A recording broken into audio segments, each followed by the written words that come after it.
बम बम भोले बोलो भोलेनाथ की जय।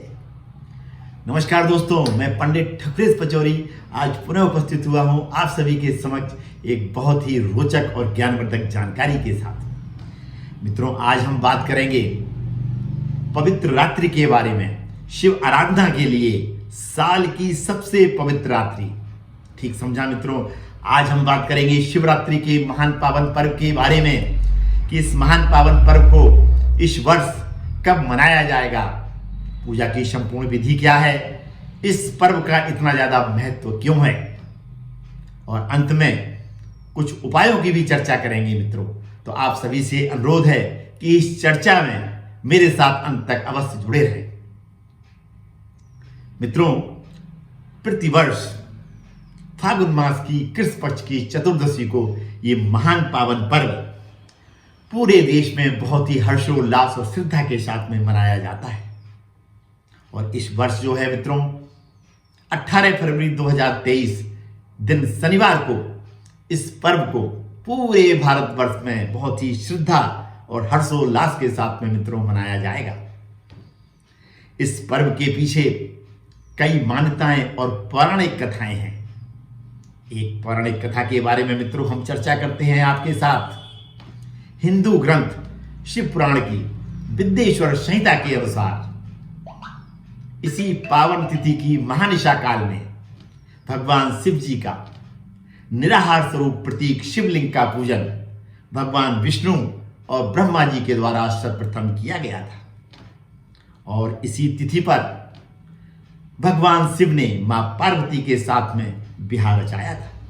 यानी इस रात्रि को शिव और शक्ति का मिलन कहा जाता है। इसीलिए मित्रों इस रात्रि और इस पर्व का बहुत अधिक महत्व बढ़ जाता है। और ये जो पर्व है मित्रों निराकार परब्रह्म का साकार शिवलिंग के रूप में प्रकटीकरण का पर्व है, जिसे हम सनातन धर्मी विभिन्न स्वरूपों और विभिन्न मान्यताओं के साथ में मित्रों मनाते हैं। काशी नगरी का ये बहुत ही महत्वपूर्ण पर्व है मित्रों। इस दिन काशी नगरी का कोना कोना बम बम की आवाजों से और बम बम के मंत्रों से गूंज उठता है। और शिवालयों और देवालयों से निकली शिव बारात काशी वासियों के लिए यानी काशी वासियों की श्रद्धा समेटती, भक्ति भाव लुटाती एक अतुलनीय वातावरण का सृजन करती है। वास्तव में ये देखते ही बनता है। अब हम बात करते हैं मित्रों इस दिन की जाने वाली पूजा और व्रत के बारे में। सुबह उठिए मित्रों, स्नान ध्यान करिए, स्वच्छ वस्त्र धारण करिए और एक लकड़ी का चौकी ले लीजिए, उस पर पीला वस्त्र बिछा लीजिए, भगवान शिव की कोई प्रतिमा स्थापित करिए और विधिवत उनका पूजन रोली अक्षत और पुष्प के साथ में करिए और भोग लगाइए। आप भगवान शिव के मंत्रों का जाप कर सकते हैं, शिव चालीसा का पाठ कर सकते हैं और उनके मंत्रों का भी जाप कर सकते हैं। पूजा करने के पश्चात प्रसाद जितने भी सदस्य घर में हैं उनको सबको प्रसाद वितरण करिए, खुद भी खाइए और सभी सदस्यों को इस दिन पूजन में सम्मिलित होना है। आप घर पर भी भगवान शिव का रुद्राभिषेक कर सकते हैं, आप मंदिर में भी जाके भगवान शिव का रुद्राभिषेक कर सकते हैं। इस दिन की जाने वाली पूजा का मित्रों अपने आप में विशेष महत्व है। इस दिन मित्रों जो भी व्यक्ति किसी भी मनोकामना की पूर्ति हेतु निराहार या फलाहार रहकर व्रत रहता है और रात्रि जागरण करके भगवान शिव की विधिवत पूजा करता है, उनके मंत्रों का जाप करता है, तो उस व्यक्ति की आगे आने वाले समय में निश्चित रूप से वो मनोकामना पूर्ण होती है। अब हम बात करते हैं मित्रों एक छोटे से प्रयोग की।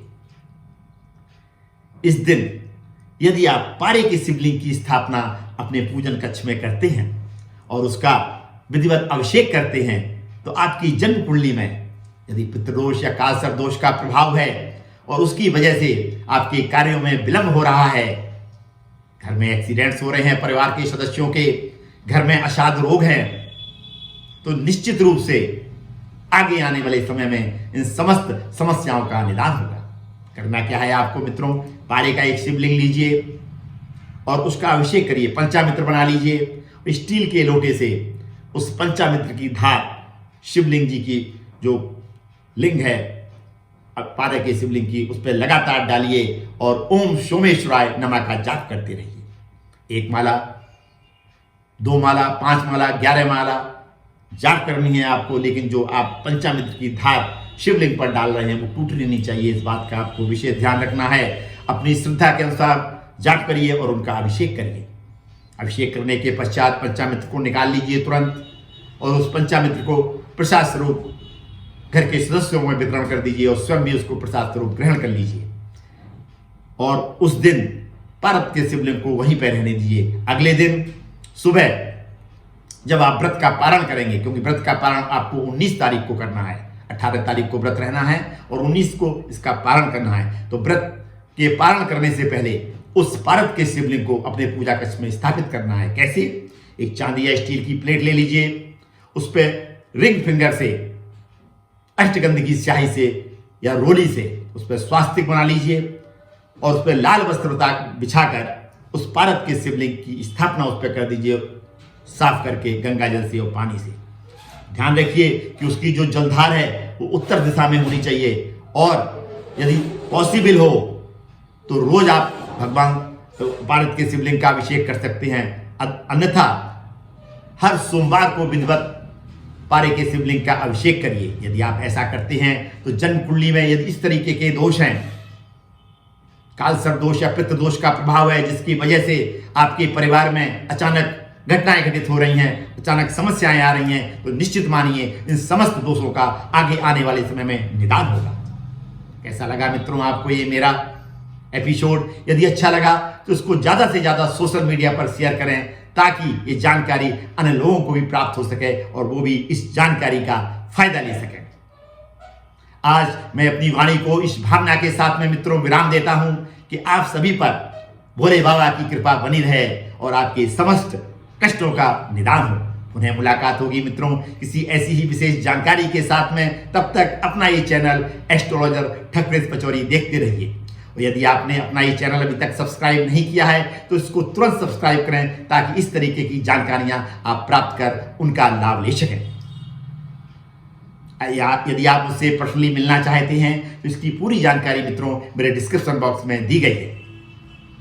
धन्यवाद मित्रों, अंत तक मेरे साथ इस चर्चा में जुड़े रहने के लिए और पूरा ये एपिसोड देखने के लिए आप सभी को मित्रों बहुत बहुत धन्यवाद।